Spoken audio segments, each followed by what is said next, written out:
It is one of the better episodes of the season. You know, I think that's fair. And there are parts of it that I enjoyed. You know, the Frank Castle stuff is great. I thought a lot of the action sequences were great. There were some parts with Daredevil or with Fisk that were truly great too. Ironically, you know what the show absolutely nails is its ending, which I'll come back to because I really felt like besides everything that was going on, somehow, some way, it actually found a really good ending for the season and a good setup for season 2. But I do think, and I think it's absolutely fair to say, it was one of the better episodes of the season. I still personally like the first episode the best, but I guess that's somewhat of a controversial opinion. Not a lot of people agree. And remember, I actually really liked the first 3 episodes. I was praising the show pretty heavily at that point. And to me, it really goes off the rails after that. Now, here's the thing. With that being said, I was hoping, and I wonder, we'll look at the polls here. Let's see. So, wow. Okay, so fairly positive. People are fairly positive on this episode. Right now, 34% of people that voted loved it. 34% of people that voted liked it. 25% of people thought it was meh. And 7% of people hated it. So you're looking at like a 60-40, 70-30 there. That's decent. That's actually way better than last week, which was basically a coin flip in this chat.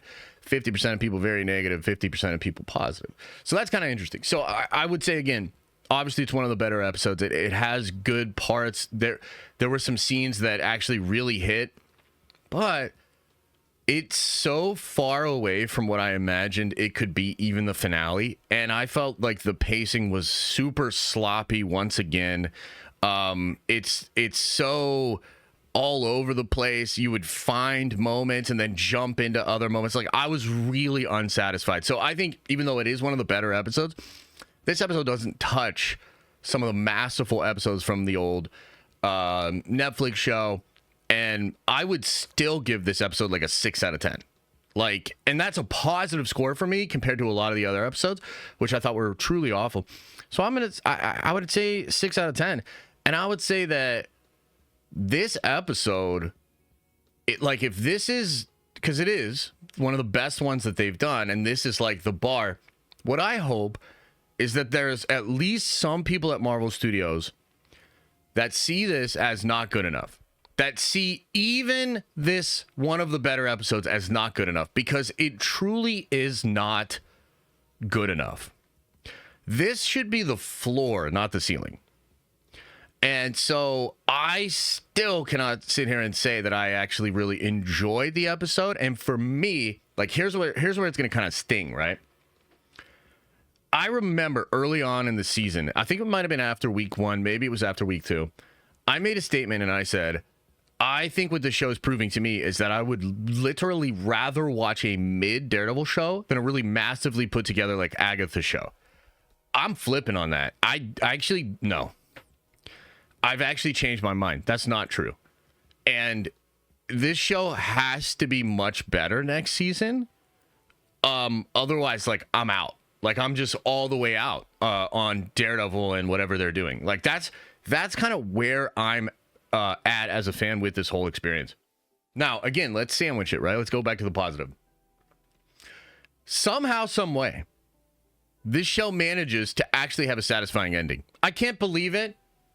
I think part of why it had a satisfying ending, which we'll get more into when we talk about the overall season, is that the overhaul wasn't what we thought. And this was a break point in what was originally going to be one season. And so what Benson and Moorhead were able to do was properly set up the actual good stuff that was all originally planned for the back half of an 18-episode season 1 of Daredevil Born Again.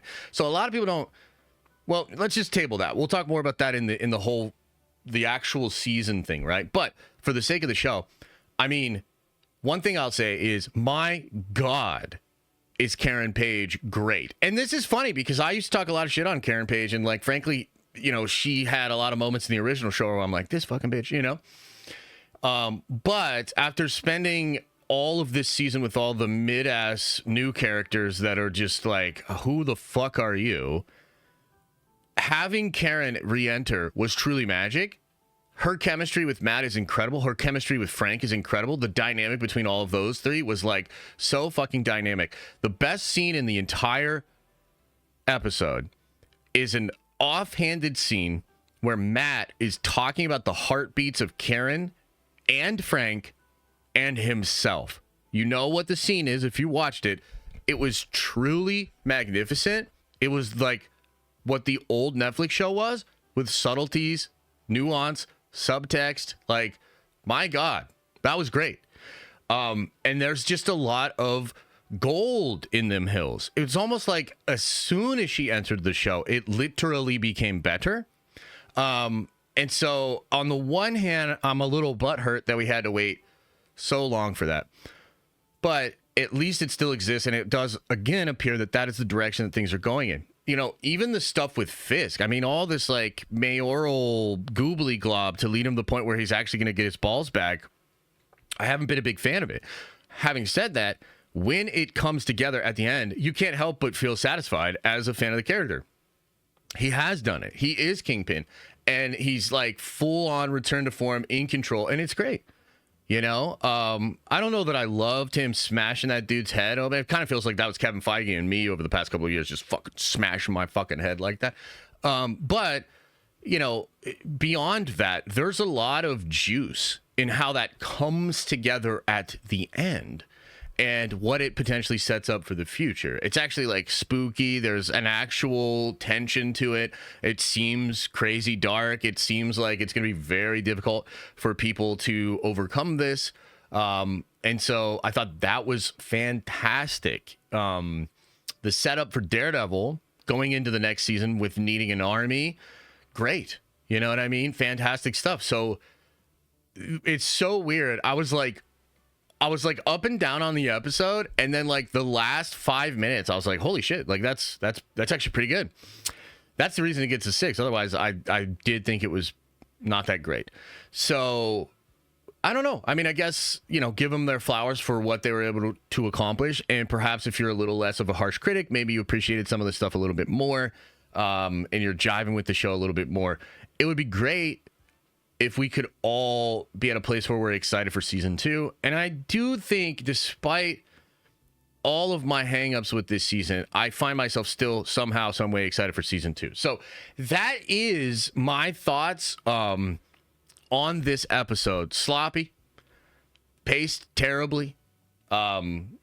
A lot of stuff just plainly doesn't work, but it finally finds stuff that does work. It ties some things up together nicely. It sets characters in an interesting direction for season 2. So I'll give credit where credit is due, but overall 6 out of 10, not that great. I wanted a 9 or a 10. You know, that's just me. That's what I wanted. Thanks for watching. And if you like this clip, smash a like on the actual video and subscribe to this channel. That way more of these clips get into your feed. I've also linked the full episode below if you want to check out the entire thing, including the Q&A we do with fans. You can also watch this show live. We do it live Monday through Friday at 11 a.m. Eastern time. And you can also find all of my content, including the videos I put on my main YouTube channel, on the podcast feed.